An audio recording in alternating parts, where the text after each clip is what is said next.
नमस्कार सर्वांना, मी साधना. माझ्या चॅनलवर तुम्हा सर्वांचे स्वागत आहे. मी आज तुम्हाला कोथिंबीर वडी करून दाखवणार आहे. त्यासाठी हरभऱ्याची डाळ, कोथिंबीर, मिरची आणि लसणाचं वाटण, लाल तिखट, धण्याची पावडर, हळद, पांढरी तीळ, हिंग, जिऱ्याची पावडर आणि मीठ. मिक्सरच्या लहान भांड्यात डाळ वाटून घेऊया. ही डाळ मी 4 तास भिजत घातली होती. थोडं थोडं पाणी टाकून डाळ वाटून घेऊया. जास्त बारीकही नाही आणि मोठी नाही वाटायची, रवाळ वाटून घ्यायची. वाटलेली डाळ एका बाउलमध्ये काढून घेऊया.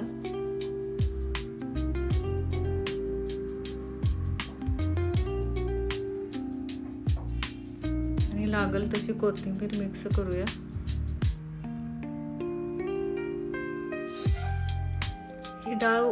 ही वडी वाफवण्याची पद्धत पण वेगळी आहे. आता आपण ह्याच्यात मिरचीचं वाटण टाकलं आहे आणि आता हे कोरडे मसाले टाकून घेऊया आणि सगळं एकत्र मिक्स करूया. हातानंच मिक्स करूया म्हणजे सगळं एकत्र होईल, एकजीव होईल.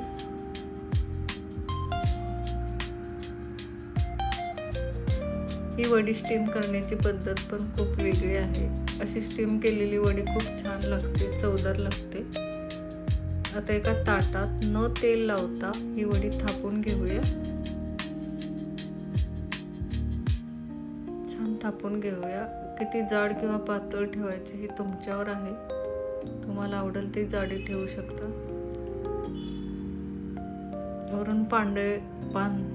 वरून पांढरे तीळ टाकून घेऊया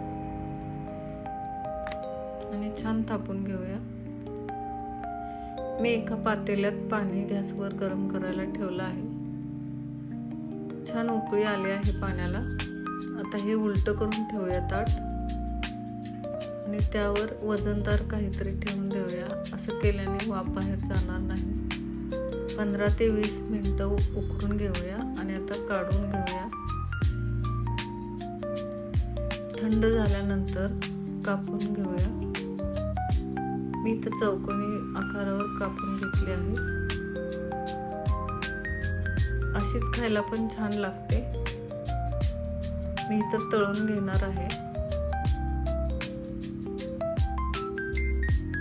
इथं काढून घेतली सगळी वडी. आता छान कढईत तेल गरम झाल्यानंतर वड्या टाकून घेऊया आणि खरपूस रंगावर परतून घेऊया.